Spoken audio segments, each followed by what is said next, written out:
Good morning विद्यार्थी मित्रो. Index number या टॉपिकची चर्चा करत असताना आपण जे 5 वेगवेगळ्या प्रकारचे इंडेक्स नंबर्स आहेत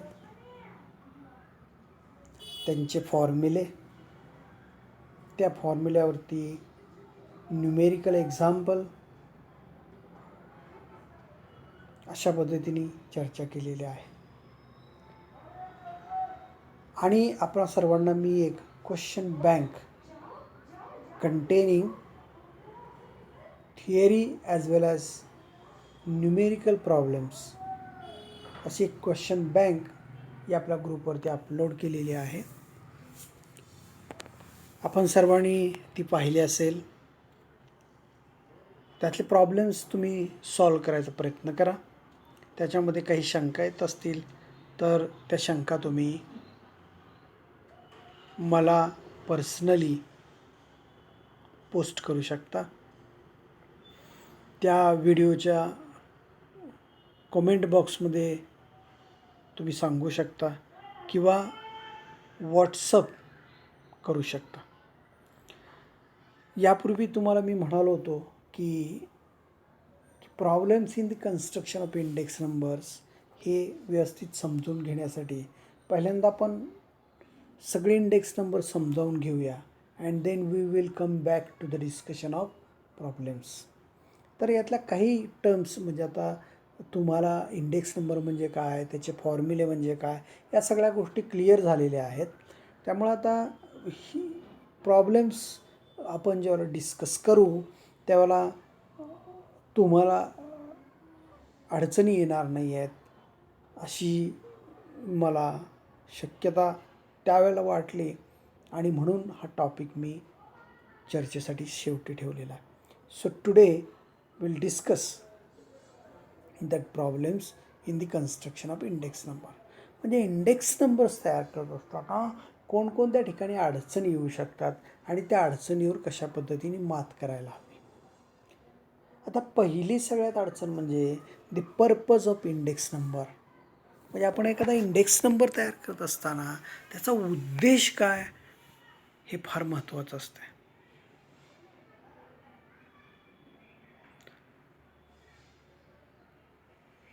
आता आपल्याला सर्व उद्देशांसाठी एकच इंडेक्स नंबर, जसं की औषधामध्ये रामबाण औषध ज्याला म्हणतो आपण सगळ्या दुखण्यावरती तुम्हाला एकच औषध, त्याला रामबाण औषध म्हणजे ते हायपोथेटिकल टर्म आहे. म्हणजे असं औषध अस्तित्वातच नाही आहे, ते फक्त काल्पनिक आहे. तसं सगळे उद्देश आपले सफल होतील असा एकच एक इंडेक्स नंबर आपल्याला तयार करता येऊ शकत नाही आहे. तर प्रत्येक इंडेक्स नंबरचा हा उद्देश वेगळा असतो. तर इंडेक्स नंबर तयार करत असताना त्याचा उद्देश आपण जर डिफाईन केला, तो जर क्लिअर केला तर आपल्याला चांगला इंडेक्स नंबर तयार करता येऊ शकतो. म्हणजे आता उदाहरणार्थ माझा उद्देश आहे की समाजातल्या दारिद्र्य रेषेखालच्या लोकांच्या मध्ये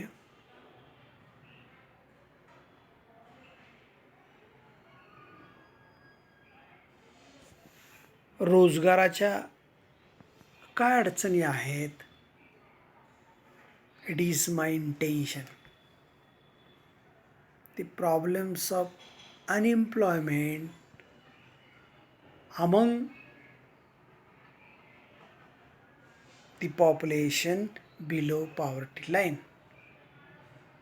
तर हा आपला जर उद्देश आपण क्लिअर केला तर मग त्यासाठी आपल्याला कशा पद्धतीने डेटा घ्यायचा, कोणता डेटा घ्यायचा, टार्गेट ग्रुप काय, हे क्लिअर करता येऊ शकतं.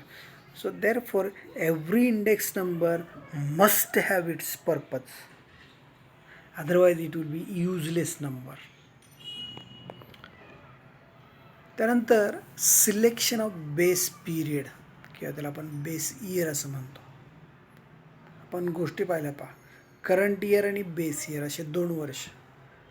करंट इयर म्हणजे ज्या काळामध्ये आपण अभ्यास करत असतो त्या काळाला आपण करंट इयर असं म्हणतो. आता आज मी तिला आजच्या स्थितीला आपल्याला भारतीय अर्थव्यवस्थेचा जर अभ्यास करायचा असेल तर आपल्यासाठी 2021 हे दिस इज द करंट इयर. आता याची आपल्याला कोणाशी तुलना करायची आहे? ज्याच्याशी आपल्याला तुलना करायची आहे त्याला आपण बेस इयर असं म्हणतोय. It is called a reference period. आता हे रेफरन्स पिरियड म्हणजे तुलना कोणाशी करायची, दॅट इज इम्पॉर्टंट. ज्याच्या बरोबर तुलना आपण करतोय त्याच्यानुसार आपले इंटरप्रिटेशन्स असणार आहेत. तर हे बेस इयर कशा पद्धतीने आपण निवडायचं?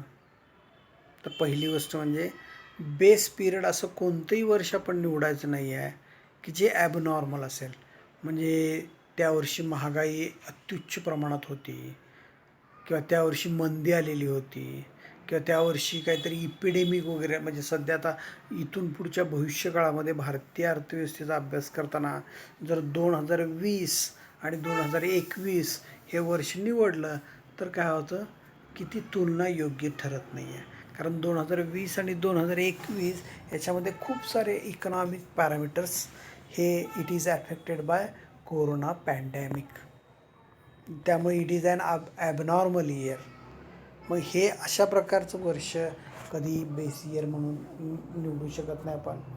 त्यानंतर हे खूप जुनं असू नये, भूतकाळातलं खूप जुनं असू नये. म्हणजे आता उदाहरणार्थ आज मी त्याला आपण भारताची तुलना म्हणजे भारतीय अर्थव्यवस्थेची तुलना 1950 किंवा 1960 बरोबर करायचं ठरवलं तर ती निश्चितच उजवी दिसणार आहे. कारण एवढ्या सगळ्या गोष्टीमध्ये त्यामुळं पुन्हा आणि भारताचा GDP 1960च्या तुलनेत एवढा वाढला वगैरे म्हणून टिमटिम वाजवता येत नाही आहे आपल्याला. तर त्याची तुलना ही काही जवळच्या वर्षामध्ये म्हणजे बेस इयर हे खूप दूरचं असून चालत नाही आहे किंवा खूप जवळच असून चालत नाही आहे. It should not be too far, too distant, or it should not be too close. म्हणजे की जसं की 2021साठी 2020 तुलना करायला पण वापरणं योग्य नाही आहे. तर बेस इयरची निवड कशी करावी हा आपल्यासाठी एक प्रॉब्लेम असतो इंडेक्स नंबरच्या कन्स्ट्रक्शनमध्ये. तर सिलेक्शन ऑफ कमॉडिटीज, कोणकोणत्या वस्तू निवडायच्या. म्हणजे उदाहरणार्थ आपल्याला प्राईस इंडेक्स नंबर कॅल्क्युलेट करायचा आहे. तर प्राईस इंडेक्स नंबर कॅल्क्युलेट करायचं म्हटलं तर किती वस्तूंची यादी आपण घेतली पाहिजे आणि त्याच्या किमती घेतल्या पाहिजेत. आपल्या नेहमीच्या वापरामध्ये, घरगुती वापरामध्ये, व्यवहारामध्ये आपण हजारो वस्तू वापरत असतो. आता त्या हजारो वस्तूंची निवड जर घ्यायची ठरवलं मी, 1000 वस्तू, त्याच्या किमती आणि त्याच्यात झालेले बदल, मग एवढ्या कशा मी निवडू शकतो आणि ह्याचं कॅल्क्युलेशन मला कसं करता येईल. So selection of base period, selection of commodities हा आपल्यासाठी एक प्रॉब्लेम असतो. बरं, आता असं होतं की सध्या आपण लोकांच्या राहणीमानाचा दर्जा किंवा कोरोना पॅन्डेमिकमुळे लोकांचा फायनान्शियल स्टेटसवरती काय परिणाम झालेला आहे याचा अभ्यास जर करायचा असेल तर काय होतं की आता याच्यामध्ये समाजातले वेगवेगळे घटक असतात. जे गरीब असतील, मध्यमवर्गीय असतील, उच्चवर्गीय किंवा श्रीमंत लोकांचा जो गट असेल ते या लोकांच्यामध्ये खूप वेगवेगळ्या प्रमाणात परिणाम झालेला आहे आणि त्यांनी वापरात असलेल्या वस्तूही वेगवेगळ्या आहेत. त्यामुळे त्यांची निवड कशा पद्धतीने करायची हे एक अडचण आपल्यासमोर निर्माण होऊ शकते. त्याच्यावरती आपण कशा पद्धतीने मात करतोय, मार्ग काढतोय ते बघावं लागतं. त्यानंतर collection of data. It is very difficult task to collect data, prices and quantities of selected commodities because prices vary from market to market. So we are to collect prices of commodities from a number of representative markets. The prices of base period are to be obtained from old records. आता ह्याच्यामध्ये अडचण निर्माण अशी होते data collect करत असताना price of commodity. आता उदाहरणार्थ रिटेल प्राईस इंडेक्स नंबर मला कॅल्क्युलेट करायचा किंवा wholesale price index number calculate करायचा आणि मी 10 कमॉडिटीज निवडलेल्या आहेत. आता काय होतं की या 10 कमॉडिटींचं वेगवेगळ्या मार्केटमध्ये रेट वेगवेगळा असू शकतो. म्हणजे उदाहरणार्थ सांगलीच्या मार्केटमध्ये एखाद्या वस्तूचा जो भाव असेल तो भाव पलूसच्या मार्केटमध्ये त्याच्यात फरक असू शकतो. सो त्यापैकी कोणती प्राईस आपण निवडायची ते महत्त्वाचं आहे. So it varies from market to market, it varies from locality to locality. आणि म्हणून तो डेटा कसा कलेक्ट करायचा that is also a problem. त्यानंतर selection of an average. We are dealing with more observations. आपण काय 1-2 ऑब्झर्वेशन घेऊन थांबत नाही आहे. We take many observations. So we need a measure to reduce the data size.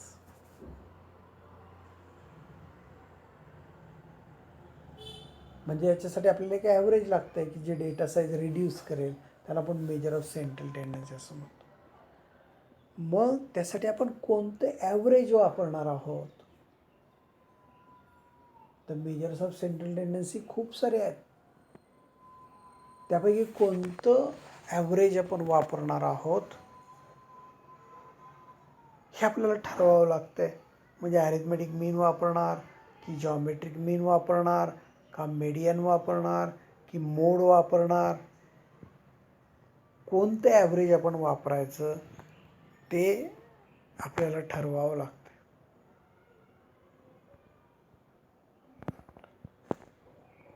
The next problem is selection of suitable weights.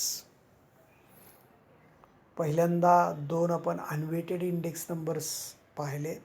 त्यानंतरचे 3 index number आपण पाहिले लॅस्पायरे, पास्ची आणि फिशर. हे कसे आहेत? They are weighted index numbers. Weighted index number म्हणजे त्याच्यामध्ये आपल्याला प्रत्येक कमॉडिटीला एक वेट अटॅच करायला लागतं. Weight means importance. मग आता हे वेट निवडायचं कसं? कारण एखादी गोष्ट एखाद्या व्यक्तीसाठी जास्त महत्त्वाची असेल तर तीच गोष्ट दुसऱ्या व्यक्तीसाठी तेवढीच महत्त्वाची असेल असं आपल्याला सांगता येत नाही आहे. ते महत्त्व कदाचित वेगळंही असू शकेल. एखाद्या कुटुंबामध्ये गहू जितके महत्त्वाचे असतात तितकेच दुसऱ्या कुटुंबामध्ये महत्त्वाचे असतात. म्हणजे expenditure on purchase of feet याची प्रायोरिटी त्यांच्यासाठी जी असेल ती दुसऱ्या कुटुंबात असेलच असं नाही आहे. त्यामुळं वेट्स आपण कशा पद्धतीने निवडायच्या तर याच्यावरती काळजीपूर्वक काम करावं लागतं इंडेक्स नंबर कॅल्क्युलेट करत असताना.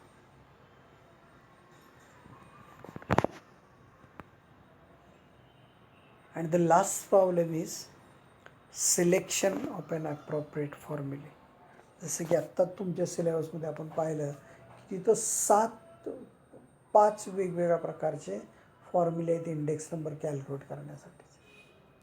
पण प्रत्यक्षात ज्यावेळेला आपण व्यवहारामध्ये इंडेक्स नंबर कॅल्क्युलेट करायचा प्रयत्न करू त्यापैकी कोणता वापरायचा, कोणता फॉर्म्युला हा या परिस्थितीला योग्य असेल ते आपल्याला निवडावं लागतं. त्याच्या पाठीमागे काय लॉजिक आहे, कशा पद्धतीने ते वापरतोय याचाही विचार आपल्याला तिथं करावा लागतो. So that is our sole responsibility. ती आपली जबाबदारी असते पूर्णपणे कोणता फॉर्म्युला वापरायचा म्हणजे त्या डेटाचं इंटरप्रिटेशन काय करता येईल. तर अशा पद्धतीने काही problems, there are many more such problems की जे आपल्याला अजून डिस्कस करता येऊ शकतात इंडेक्स नंबर कॅल्क्युलेट करत असताना. त्यामुळे हे वरून सोप्या गोष्टी जरी दिसत असल्या तरी तशा त्या अवघड गोष्टी आहेत. एकूण अर्थव्यवस्थेचं मोजमाप करत असताना सगळे इंडेक्स नंबर्स इथं वापरले जातात. म्हणजे GDP असला काय, तो GNP असला काय, BSE असला काय, NSE असला काय, हे सगळे इंडेक्स नंबर्स आहेत. ते काय करतात, ते त्या त्या ठिकाणचं महत्त्व आपल्याला त्याच्यावरून लक्षात येतं. सो इंडेक्स नंबर कॅल्क्युलेट करताना म्हणजे हे सगळे प्रॉब्लेम्स आपल्याला पहिल्यांदा ॲड्रेस करावे लागतात and then only we can compute the index number. तर परीक्षेच्या दृष्टिकोनातून याच्याकडे जर बघायचं झालं तर तुम्हाला विचारतात, म्हणजे डिस्क्रिप्टिव्ह एक्झाम झाली तर ते विचारतील की state any 2, any 4, any 5 problems in the construction of index number, किंवा ऑब्जेक्टिव्ह टाईपसाठी यातला कोणता तरी एखादा प्रॉब्लेम, म्हणजे हा प्रॉब्लेम आहे का इंडेक्स नंबर कॅल्क्युलेशनमध्ये, किंवा खालीलपैकी कोणते इंडेक्स नंबरच्या कन्स्ट्रक्शनमधले प्रॉब्लेम आहेत, किंवा खालीलपैकी कोणता नाही आहे प्रॉब्लेम, हे विचारतील.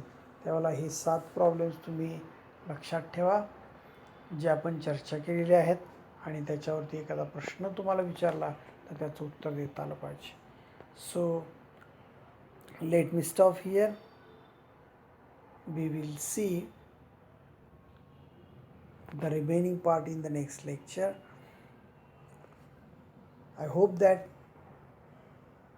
तुम्हाला हे सर्व समजतंय अशी मी आशा करतो,